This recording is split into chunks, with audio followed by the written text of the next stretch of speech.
Hey, welcome back to YT Finance, and this is the channel where I went to business school so you didn't need to, and today we are talking about SoFi Technologies and their SOFI stock. In the first article we will be analyzing, we'll discuss despite a recent downgrade from prominent institutions such as Morgan Stanley, we have Cathie Wood of ARK Invest buying $1.2 million worth of SoFi stock. After that, we'll move on and discuss whether or not investors should buy before the earnings report or sell before the earnings report, where we will be analyzing an article titled "Time to Bet Big on SoFi Stock, the Stunning Turnaround and Why You Should Join the Rally." So essentially, this article is going to be arguing why you should buy SoFi stock before the earnings report, and our next article is going to try to convince you that the SoFi share price is actually going to plunge after their earnings report. So we're going to be weighing both sides of this, but honestly, for me, it doesn't matter which one happens because I'm going to win either way, and I'll discuss my strategy more in depth once we get to those articles. But right now, I want you to go and annihilate that like button for more videos on SoFi stock. Don't forget to go and comment down below your thoughts on how you think they are going to perform on their upcoming earnings report. Don't forget to subscribe to the channel if you are new, and if you want to support me personally, feel free to become a member of this channel for as little as 99 cents because that's what keeps me here on YouTube. I don't post this content anywhere else. Literally, this is the only place you can find me, and I really value your support. But with that being said, I say let's dive right into today's stories. So as I said in the beginning, Cathie Wood of ARK Invest, which is a very popular investing celebrity, whether or not you like her or not, that's a different story, but it shows that Cathie Wood has spent $1.2 million buying SoFi stock, to where she recently added 133,191 shares to ARK's FinTech Innovation ETF, ticker symbol ARKF.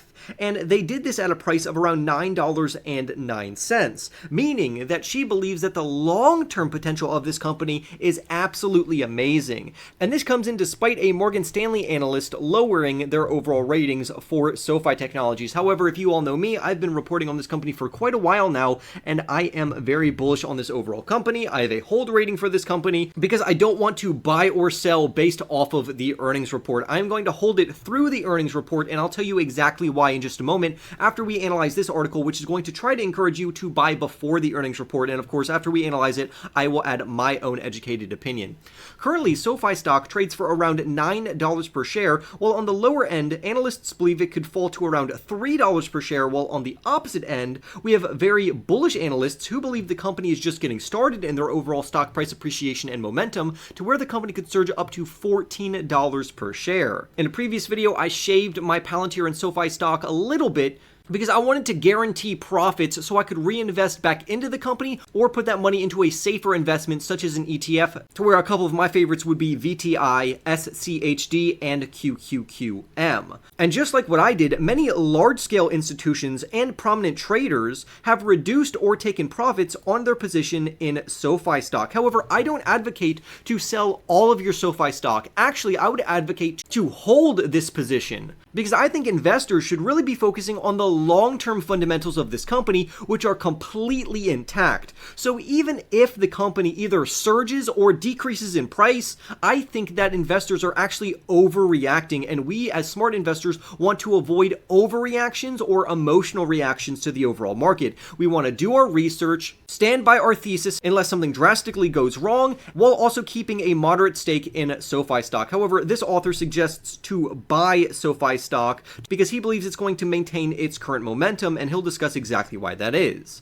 He references Q1 and their adjusted revenues, where their revenues rose by around 43% year over year, up to $472 million, which is extremely impressive. However, the more impressive part, in my opinion, is their diversified business model, where they have three main business segments, which fortifies them and makes them very resilient and stable despite any macroeconomic uncertainty. On top of that, after their Q1 results, they were so positive that their management raised their full year guidance for their adjusted net revenue and adjusted EBITDA, to where in the year of 2023, they could bring in around $2 billion for the entire year, representing a CAGR, also known as a compounding annual growth rate of 30%, which tells us that the company is rapidly growing. However, for their Q2 results specifically, they could grow anywhere between 32 to 35% in their adjusted EBITDA, and that should come in between $60 to $70 million, $8, which is extremely good news, and this author believes that this is going to cause a pop in their overall share price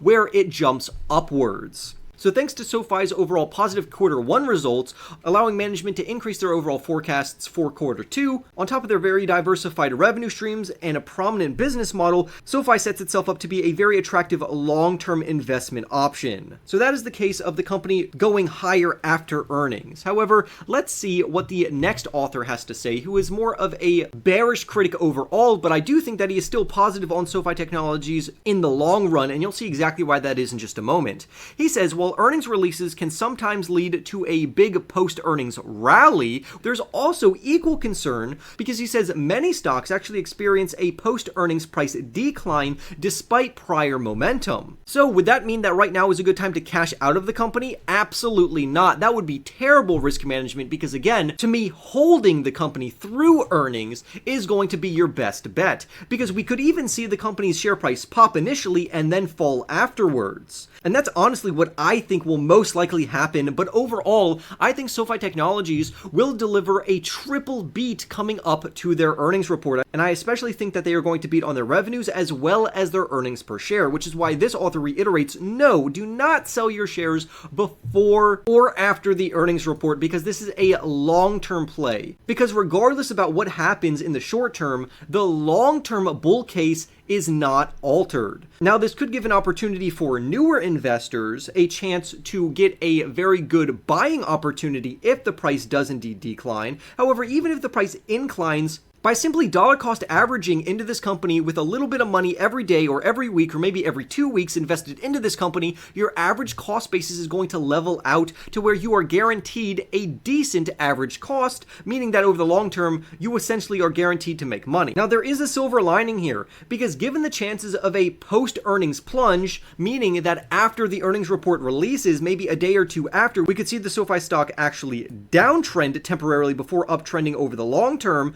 Why not sell it? Well, again, he re-emphasizes that despite short-term volatility or short-term news, this does not damage in any way the firm's long-term bullish case scenario, and that's honestly what I am focusing on as a long-term investor. What I really like about SoFi is that SoFi is picking up the scraps that old, large, outdated banks have yet to get, because they are overlooking young high earners which are not served well, instead using a digitally relevant financial institution who attracts young high earners to where those young high earners will be the new CEOs of the future potentially. This is the company that you would want to bet on over the long term. You should also be aware that SoFi is already on the cusp of achieving profitability according to current financial projections, and I think this is just going to add to their overall future momentum at the end of the year. So again, not only is their short-term prospects very intriguing, but their long-term prospects are very impressive. So the best move to make before and after earnings would be to sit tight and just hold your position.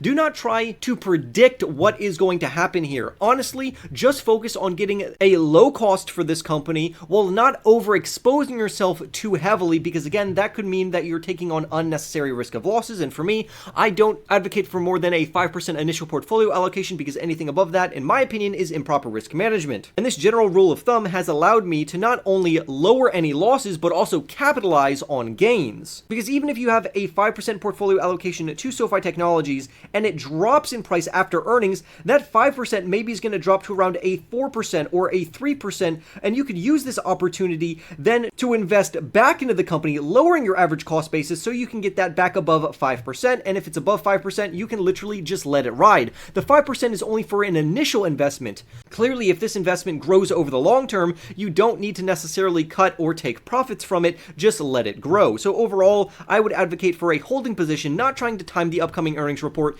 because the long-term fundamentals of this company are amazing and fantastic and are completely intact. On top of that, they also have a B rating on Portfolio Grader, and I think there are great things to expect from SoFi Technologies in the future, which is why I report on it and why I personally own it and buy it. With that being said, I would love to hear your thoughts down below. Don't forget to go and annihilate that like button right now. Go and subscribe for more videos just like this one, and don't forget to become a member so you can support me personally and keep me here on YouTube. But if not, again, by subscribing, you're going to receive this content for absolutely free. So the next SoFi video you're going to receive from me is going to be an analysis of their overall earnings. So I wish you the best of luck, and I will see you in the next YT video.